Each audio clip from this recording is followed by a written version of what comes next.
There are moments when we are walking through trying to make sure that we get our lives together. You're working so much, you're doing all the things, and then you meet someone. And when you have that moment, you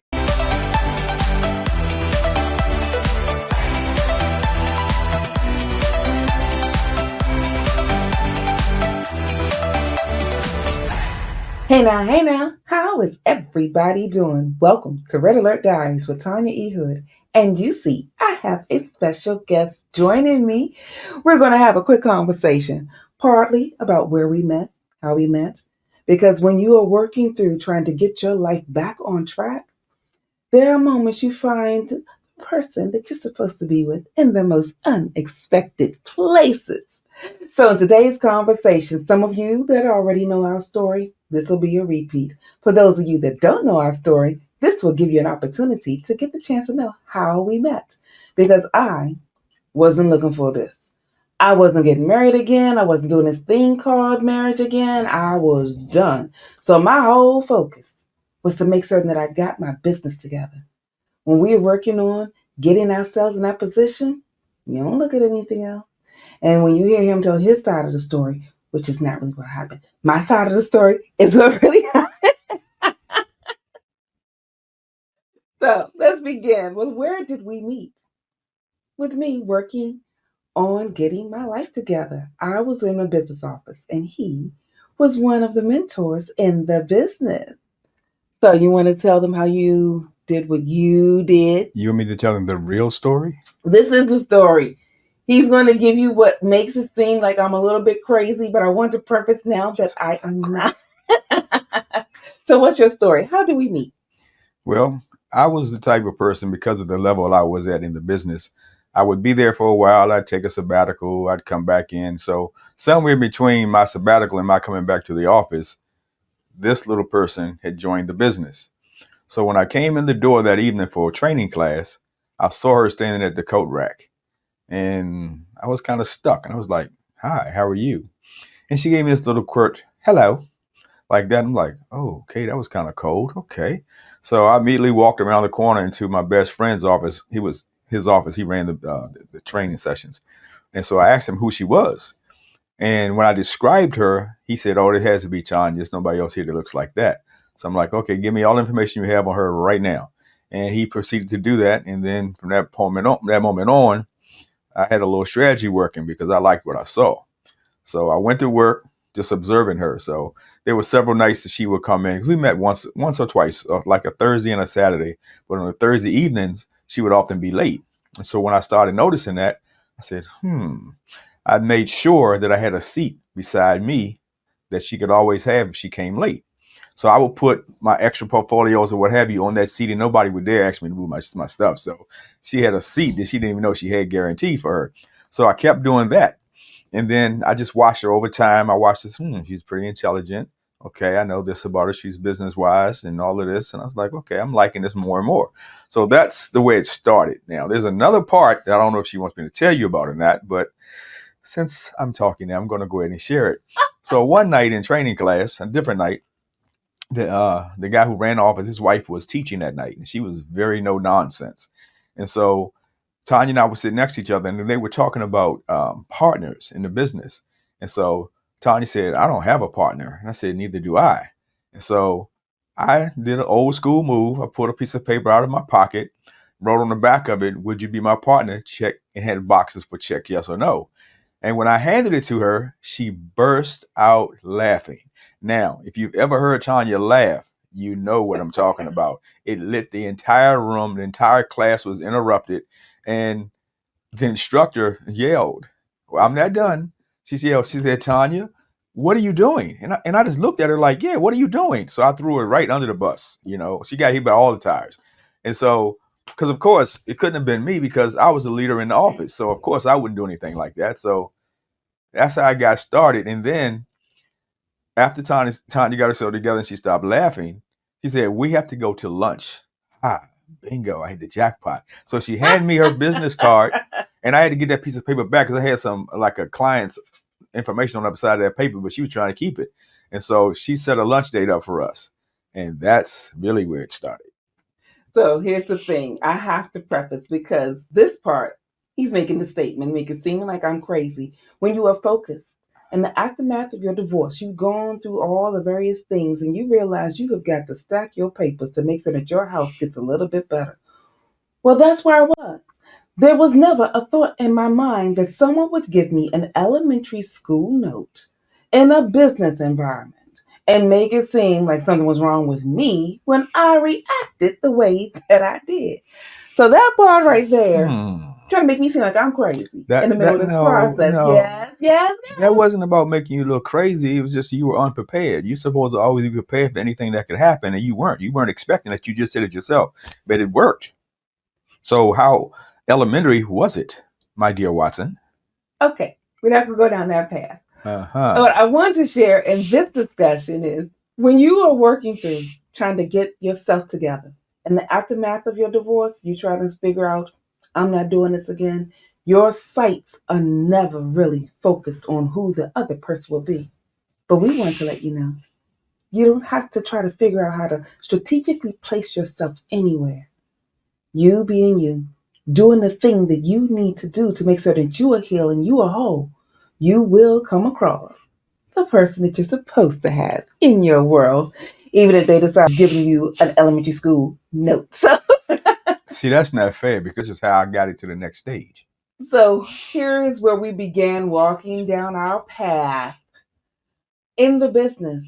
He being one of the regional vice presidents that's supporting you on the journey, he was my mentor, giving me the insight. And for those of you that have the premier book, Red Alert, is he the one? The pocket guide to finding love in your life? Yeah, that mentor is this mentor. So She got that part right. so while he was supposed to be working on getting me in a better position from a overall perspective, I was looking at the leadership in the office, following guidance, following direction. The gentleman that he had went to that he stated earlier was the one whose office I was in. Him being the boss let me know that this is a person that we would get greater insight from. So the last thing I ever anticipated was what he just shared. Bonus. So I want to let you know that while you are working on getting your business together, focus on your goals there. So let's take a quick moment because here's something else about my husband, Mr. Eric B. Hood. He is a coach, mental conditioning coach. And when you're walking through various elements of your life, we have to get our mindset together. It's our mindset that typically takes us out in business. If you don't mind, would you share some of the things with you? Because as a business owner, also, I am not his first marriage. What was your thought about going into the business environment and your thought around that time period about you and marriage? I wasn't thinking about it. I just happened to come into an office and I was pretty good at what we did there, helping people. But when I saw you, it just kind of struck me. I mean, I'm human. I liked what I saw and I was like, whoa. So I figured that that was an extra added bonus for me coming into the office because it was something there that I really liked. I knew the business, I'd been doing that for years. So that part came easy. But now I had a special interest there. So I was a little more encouraged to come more frequently and take less sabbaticals. Okay, it's a sabbatical. So here's the thing that we want to let you know. If you are trying to figure out if I ever want to do this thing called marriage again, don't worry about it. Just focus on your goals, focus on your dreams, focus on building what you feel you need to build to make sure that your world is a whole lot better. And if someone is supposed to be in your world, because you see, neither one of us, we're thinking about trying to do this thing called marriage again. But when you are working on you, when you get strengthened and girded in the directions that you need to, you'll be placing yourself where you have to for growth and development. It is there that you will find someone that will have similar interests. I did not know that he was Mr. All Things DC. Now, I knew that he was one of the leaders in the office, but I did not know that he was a native of Washington, DC, like myself. So when we went to that lunch to have conversations about expanding my business, that was where my vision was. That was where my goal was. But the shift came in the commonalities. You want to share some of the commonalities that took place with both of us? Food. Yeah. We went out to lunch, and I've never been one to leave food on my plate. Blame my mama for that because she always said, clean your plate. So I always clean my plate. And I was eating one of my favorite things, which was chicken wings, if I remember correctly. But I didn't finish that meal. See, I can't remember everything else we talked about, but I was staring into her eyes the whole time we were eating it, and I lost my appetite for the chicken wings or whatever it was I was eating at the time. And this little woman beside me right here says, "Are you gonna finish that?" And I was like, "No." So she politely ate the rest of my meal. So we had the food thing in common. We both had a strong desire for being successful. We had a strong desire for being helpful to other people. That was some of the things that I noticed right off the bat. She was comical, and I found her humorous. So she kept me laughing all the time. And so I said, I like it when she smiles, because a lot of times she was so strictly business wise, the way she would, come across in office. To see her let her hair down, so to speak. She had longer hair then. And I said, I like that part of her because it seems like she was letting weights off of her shoulders. So I found ways to try to make her laugh. And she tells me I do this all the time. But I just want to see her happy. When she's happy, she's smiling and joking and all of that. And that's the way I try to keep her. So that we had in common. She really does like to have fun and laugh, but she was so serious about business. I had to work to get those smiles out on a more frequent basis. So let's talk about the business part because our conversation today is to let you know that if you are working on trying to enhance what you're doing, a lot of entrepreneurs have a tendency to follow me. And I want you to know that when you are working through your business element, there's a certain decorum, there's a certain status, there's a certain element, and he knows as well that you're supposed to do and perform when you are dealing with business.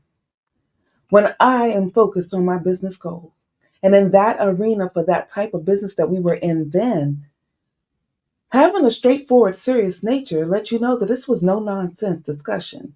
And as a woman, when you are in an environment with men, there's a certain way that you often have to show up to one, show that you are also a serious candidate for the job that you are on, for the business that you're running, for the goals that you are trying to achieve as well. So there's a certain element that you bring to the table.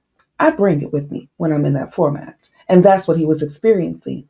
But when we went outside of the office to try to get more of a discussion about how are we in a more synergistic manner going to be able to support each other from a business perspective.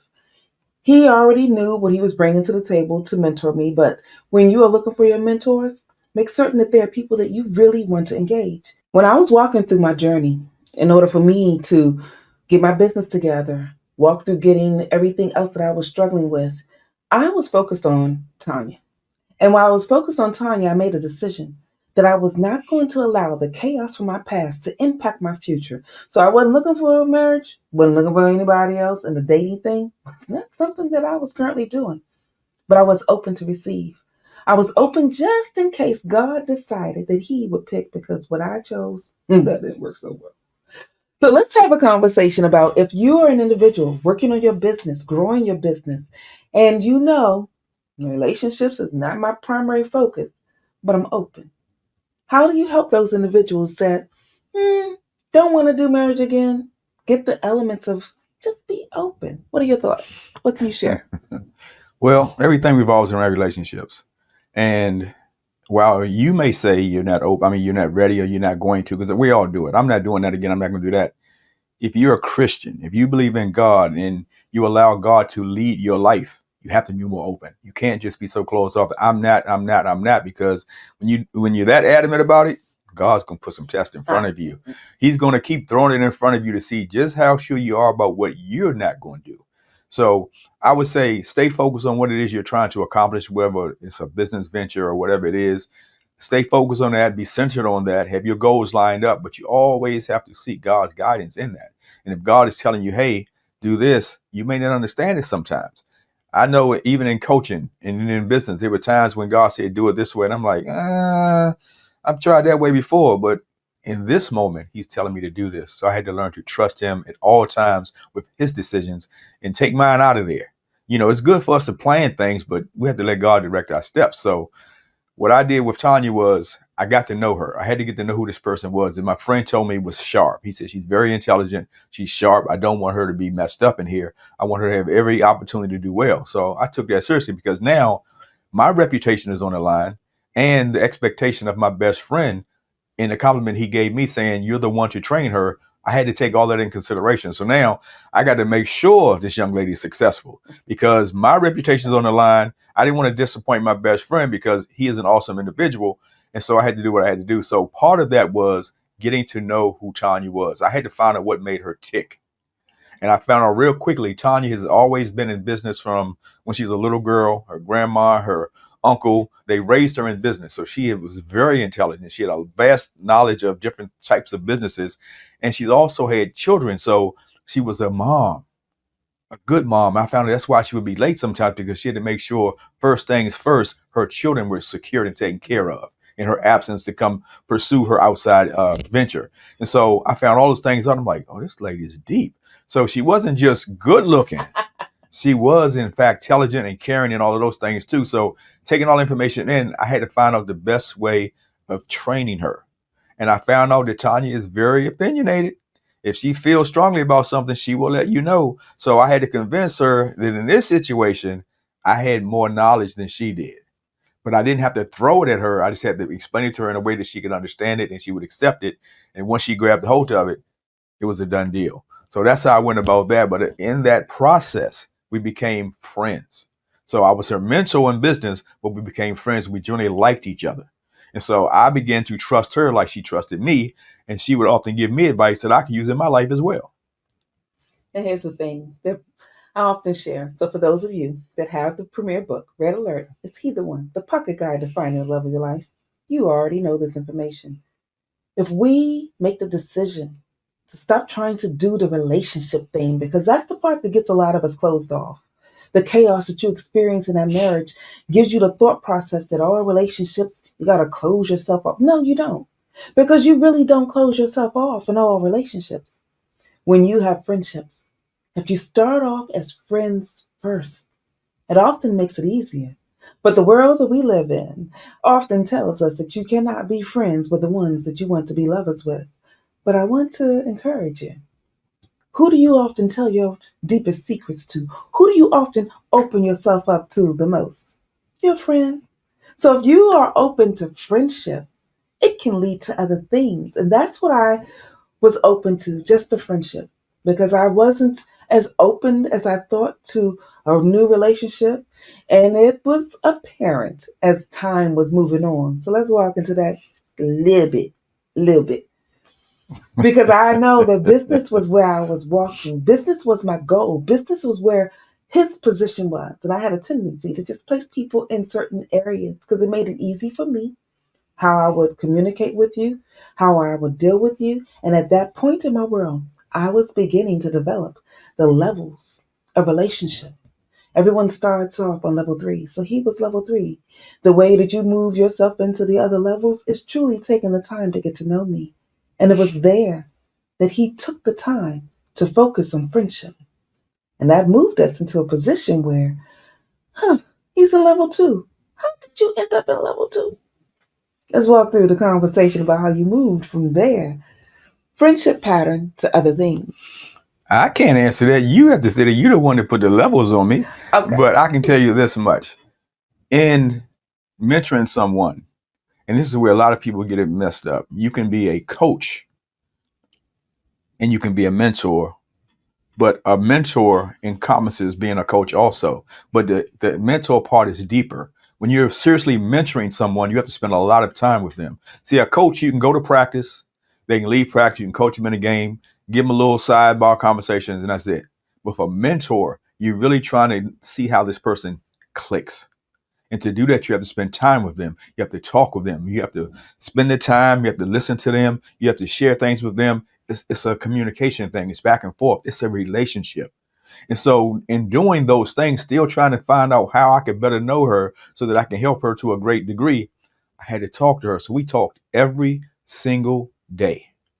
Now, all of those conversations didn't strictly be about the business we were in because Tanya is a very spiritual woman. And when I said she shared things with me, she was challenging me spiritually.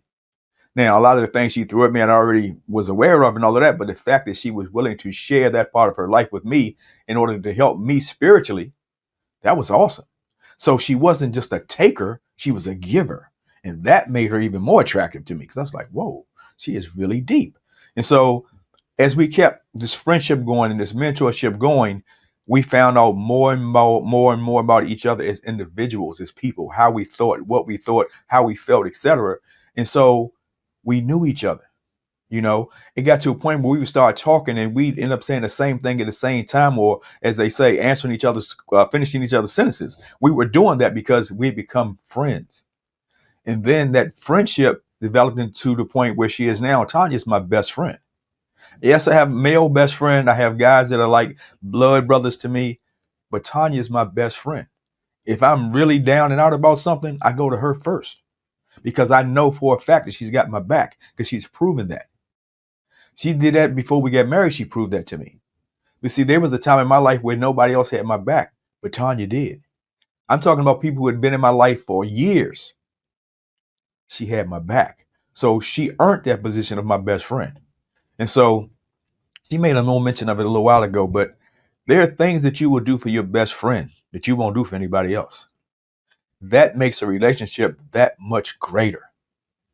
And I'll let her tell you the story about how she says that her husband eavesdrops on her conversations and things like that, because I can't nobody tell a story like her.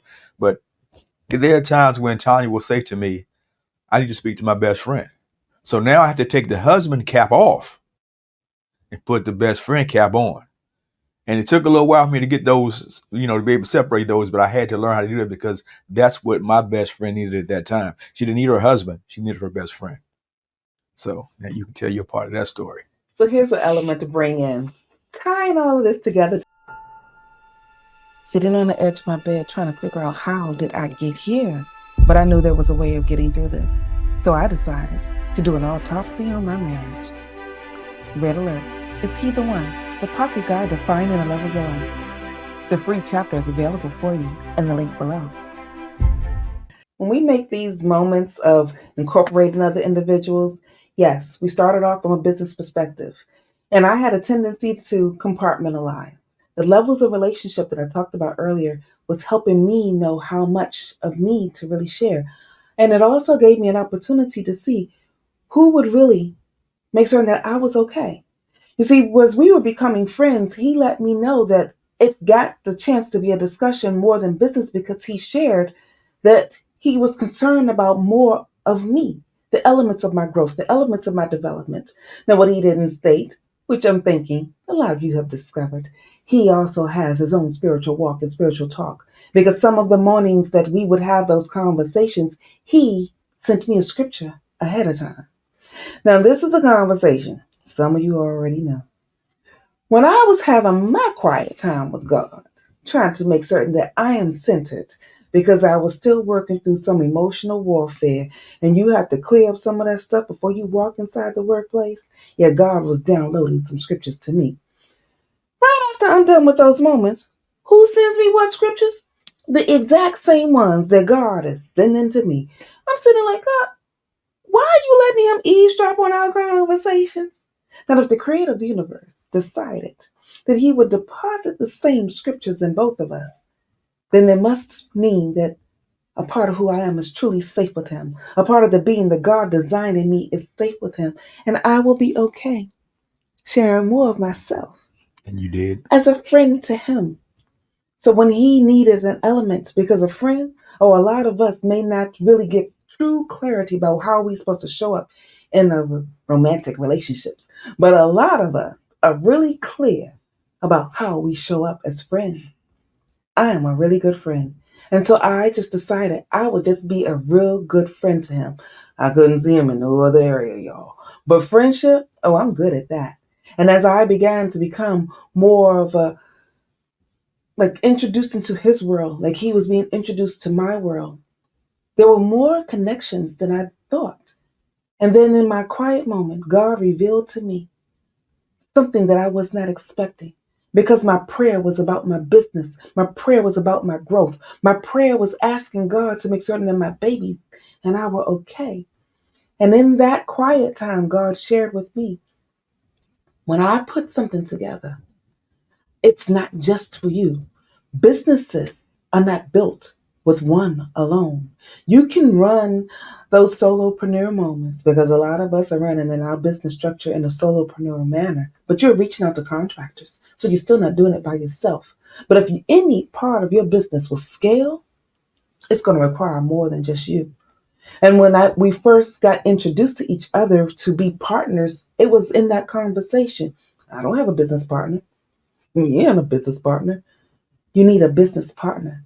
And if your spouse can be one of your best business partners, the thing that you do will be fueled. They may not have any of the day to day moments because a lot of you see me and you don't see him, but he is still a business partner in this. And so I learned in that moment that as I was expanding who I am, letting God take the lead, my conversations went there. Because if you are going to make certain that Tanya is okay, then it's going to require you to be introduced to the God that Tanya serves to help her to truly be okay and recognize that a child of the King was having conversations with me, made it easier. And so for today, as we go through these discussions, expanding who we are with you, is to simply let you know that you can have someone that has a heart for the God that loves you pour into you so that your business can grow, so that the elements of you can grow, so who you are can be expanded. And we move beyond in so many other areas of our lives. The business partner that is silent in some arenas expands in who he is because he was sharing the elements about being a mentor and a coach. There's a couple of different points with that. The coaching part that he does a lot is with sports. But if you're a coach working with people in the growth and development, like the elements that I do, we merge that mentor coach piece a little bit because I got to get to know you, to know how to push you, to know how to support you, to know how to spur you on. Now let's wrap this up just a little bit. There's one last thing. What one final thought would you like to share with someone that's working on a business, coming off of chaos, want new relationships, but what's that thing that you can help them to get through that? But I'm gonna say this, and let me say this part first. Being her best friend and supporting her in what she does is important to me because I want to see her succeed at everything she does. What we're doing right now is not comfortable for me. I can stand in front of thousands of people and speak with total confidence, but sitting in front of a computer screen and cameras and all of that, this is not my thing right here. But again, you do things for your best friend that you won't do for anybody else. So when she asked me to do this, I'm like, yes. Because when I was coaching, because I've now retired from coaching, she would say, go take care of them boys. They need you. I coach football and basketball. She said, go with those babies. They need you. She didn't hesitate. Whatever I needed as far as documents or whatever, she would, even in her busy schedule, she makes sure, how many copies do you need? She made sure I had that. So the support goes both ways. But let me say this. And I always have a lot of sayings that I use. And if she ever lets me back on here again, you'll probably hear another one. But I always say, when it's right, you know it. And when it's good, you feel it. You don't have to be out searching for anything.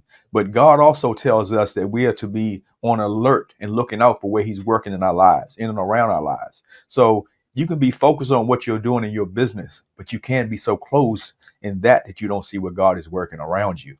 Because Tanya was very much focused on her business. But even in that moment, he still slid me in there and we took care of business, but he knew what she needed more than what she knew she needed. He knew what I needed as well. See, I really believe that God works on both individuals so that when they come together, they're a whole, a complete whole, the way He wants it to be. So keep your eyes open. Don't be closed off. Don't harden your heart. Don't do all of those things because those things don't work. Just stay focused on God, keeping Him in the forefront of your life, trusting Him in everything that you do because He knows it anyway. Have that develop that, I mean, don't have, but develop that relationship with Him first, where you can share everything with Him freely and openly, respectfully, of course, and then trust His guidance. There are going to be some decisions that He makes that you're not going to be too fond of, but you got to trust Him anyway. So that's what I would tell you to do. Keep the grind going, but keep your heart and your mind open and your eyes open to what God has for you because He wants the best for you. And we don't always know what's best for us. We think we do, but we don't. Not like our Heavenly Father does. So stay in tune with that.